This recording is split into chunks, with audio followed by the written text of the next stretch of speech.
I'm here at Northampton Museum and Art Gallery. Today we're going to be learning a bit about Northampton's past and a few bits about other things like stuff that came before the dinosaurs, the Carboniferous. So let's get into it. In this section here we've got some of the oldest finds of humans ever discovered in the county. And they've even got an early farmer's axe over there.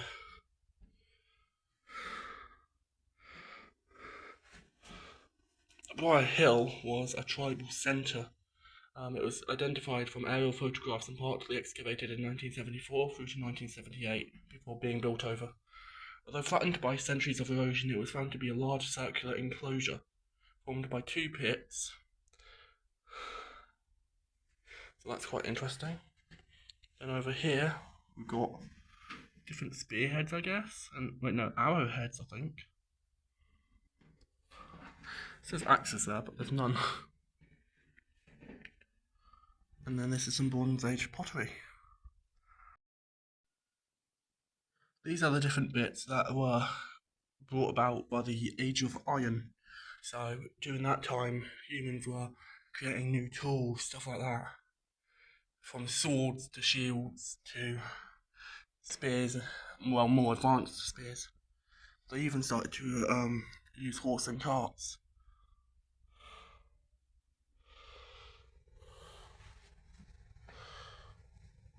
It's incredible to see what there is. I assume those are all different bits made out of bones, and then you've got a load of antlers. It's nice to see all these different bits. Right there you've got some different jaws. So that's quite amazing to see.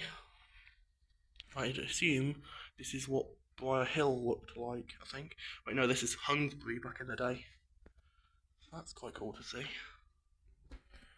Even more pottery. It's incredible how they did it. You've got to give them credit for that. And look at the tools they had. You had to be very clever to come up with those, especially if you're the first ones inventing them. Now, the reason I'm filming upstairs at the moment is because downstairs there's a school with a load of young children, and I don't really want to end up filming kids in my videos, because then I'd have to do so much paperwork and stuff for legal reasons and stuff. And hell, I might not even be able to post a video legally, so I'm trying to avoid them.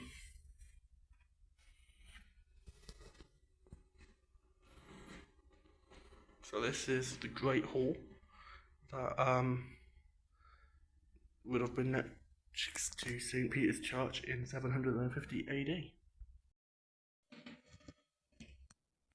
So during the Roman Empire, I believe it was it the Roman Empire? Well, at some point, Northampton became a town, and at the time it was called Hampton, which is spelled like that. So that's what it would have looked like, probably. So it just goes to show you how civilization advanced. That's quite cool, actually. We've got some amazing pictures around as well. I'd assume this is some part of like an old building that they was able to move in here. Yes, I think it might be part of the old castle that used to be in Northampton. So where the castle is now Abington Park, and you can actually see some of the bits still up. Only two little pillars, but still. But it's quite cool to see.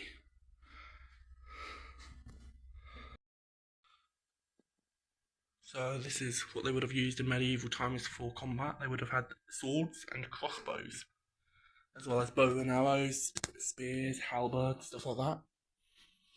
Then this is a bit about hospitals, I'll let you read that.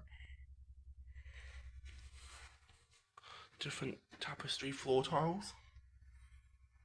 Then got these giant bits here. What's that? Sheep shears. That's the old sheep shears they would have used back in the day. Then you have all of these different artefacts as well, which are quite cool. Then the Civil War happened, and basically Oliver Cromwell fought King Charles I. These are the guns that they were using at the time, and surprisingly, they were still wearing those kind of armours. That reminds me of a samurai helmet. The Battle of Naseby is one of the most famous battles in the county's history, and basically it just was one of the most decisive battles of the war. I assume this is all about the Great Fire of Northampton,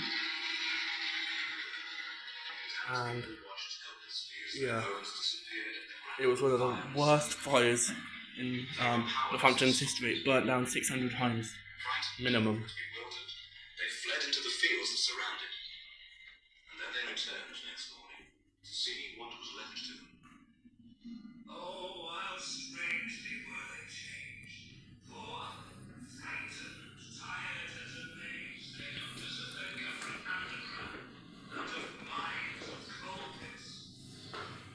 So, the fire caused a lot of devastation, but after that, the people got back together and rebuilt the town and started doing stuff such as lace making and making bobbin lace and other shoes. Wait, what's this in here? Oh, that's what happens when you go around. I'll see that in a sec.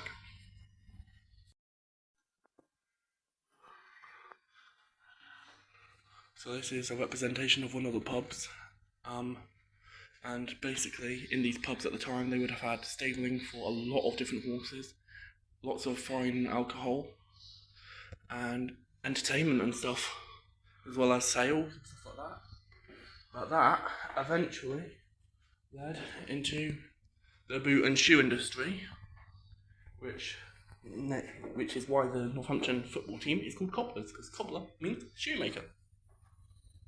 Now, this is basically a literal representation of the town centre, I think. So, that's cool. And then that's one of the old sewing machines that would have been used in the shoe factories. My nan actually worked in those factories. So that was always quite cool. That's a cool picture, well, painting. Then you have even more different machinery bits here.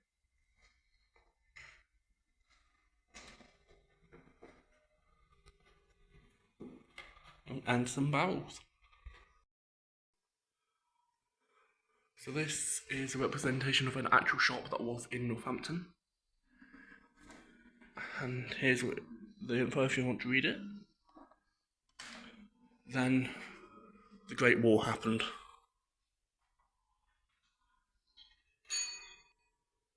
Hello. Oh. Are you looking to pawn something? Well, don't be frightened. I get all sorts in here. Although they've all got one thing in common, of course. I sometimes wonder what they'd do if I wasn't here. Starve, most likely, in the week.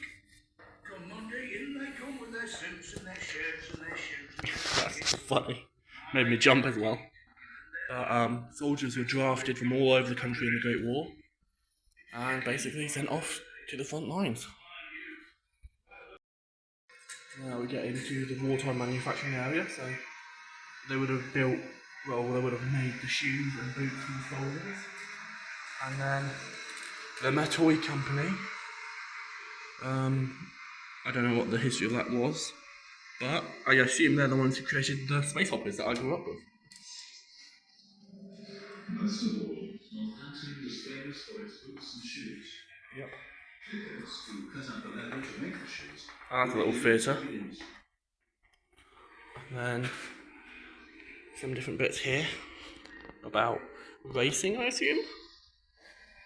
Now let's head downstairs. So here we've got the skull of an Eriops and Pholidopteron on the. So both of these were creatures that lived in the Carboniferous period, millions of years before the dinosaurs. And the Eriops, it was the largest land predator during the early Carboniferous period. So this is the gallery, I assume. Hiya. So, from what I assume, the kids with the school are way downstairs. But I can hear them. But so, this is a nice mural of the tropical swamps that basically existed nationwide in that period of time, Carboniferous. And it was very warm, but still wet, so it's humid. And it had vast swamps and which formed in tropical lowlands. I assume these are fossilized plants. Oh yes, they are. It would have looked like that.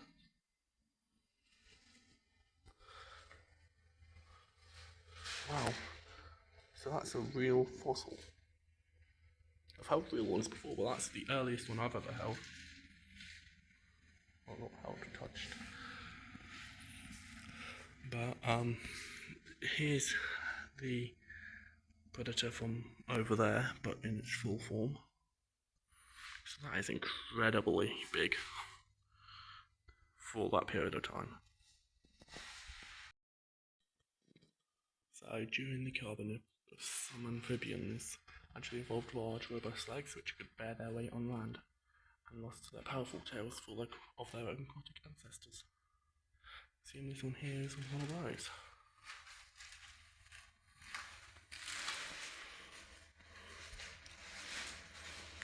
That's a fun little statue.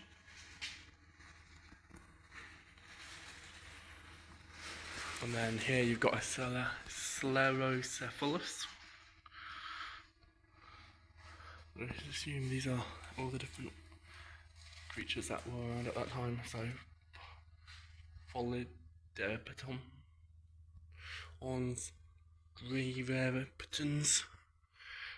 So this is like how big they would have all been. So that's quite cool actually.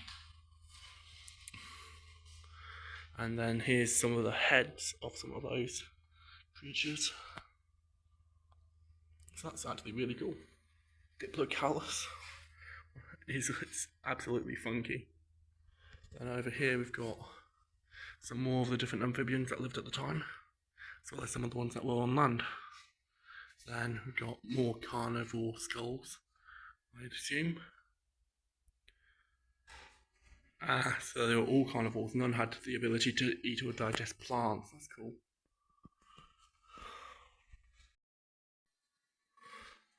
Nice, I can be a little louder now, because I think I'm the only one in here. That's a weird looking fish. I'd assume this is what the ocean area is. So you would have had these giant marine invertebrates that were literally this big.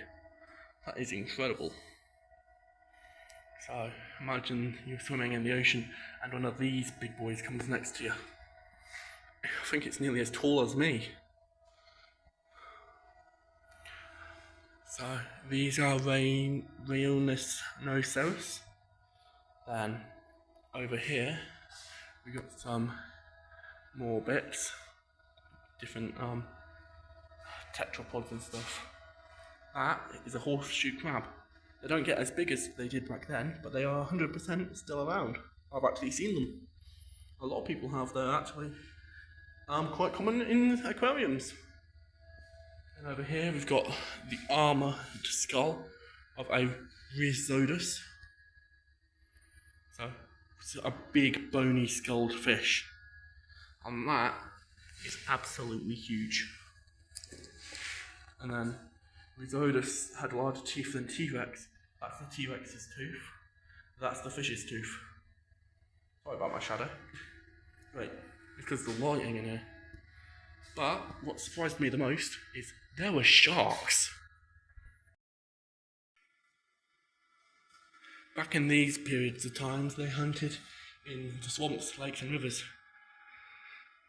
I know I've seen these ones online before, like on paleontology videos, and they were literally as large as they are right there. That's my hand, by the way. So there were some were small, some were huge. Dracopristes was, well, I assume it's this shark here, or something like that, I assume. And then these are Acmoniston. Oh wow, they were small. And they were found here in the UK. That's quite cool. And then there's the fossil of one. Xenocanthus. I believe these were other types of sharks. And then those are Falcatus. So that's quite cool actually. Then that, I believe, is the jaw. That's definitely not an ammonite, because ammonites wouldn't have evolved yet. And it's got, yeah, that's teeth. Yeah, there's another one of the same family members' teeth. Ah, yes, Campiloprion. There it is. See that bottom jaw bit there? That is that and that. So that is incredibly spooky. Imagine if you were swimming and you saw one of these in the water with you. Late in the Carboniferous, the climate became drier, the swamps dried up, and most of the giant swamp plants went extinct. This was one of the two most devastating plant extinctions in Earth's history. So those there, I believe, are chordates fossils. And here you've got a 31 million year old plant. You can see where the plant is imprinted there and there. It's incredible. The drier climate and loss of waterlogged habitats caused many amphibian species from the Carboniferous to become extinct, as their fox-born-like eggs needed water. One vertebrate group evolved eggs with a protective outer layer, a shell preventing them from drying out. This group, the reptiles, became the dominant land animals in the drier climate of the late Carboniferous. Edaphosaurus. Oh, that's cool. That was Edaphosaurus. Yeah, you can see how that looks like a lizard. And then you had Helonomus, which I assume are those guys on the wall. Oh, is that their literal footprints? That's cute. So here we've got a Desmetodon. I'd assume that there is the same as that. They remind me of Dimetrodon, another creature from later on, I believe, that had the same spine and head shape.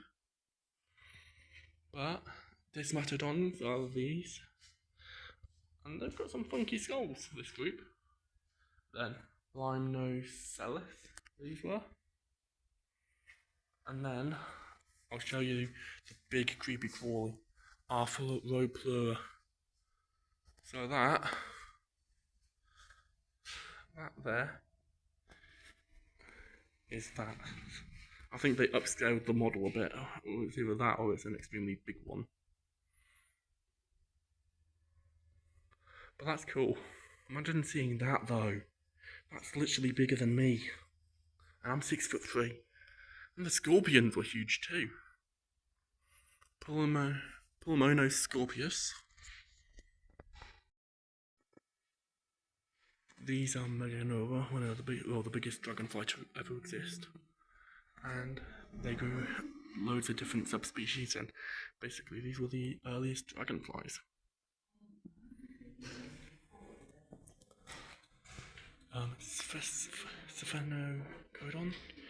Stephanocodon is this little guy. Damn, it wasn't quite little then. So that's their skulls. I'll let you read that. I'm going to be a bit more quiet because there's people here now. And then different bits of coal, I assume. Or not, is that's coal. Wow.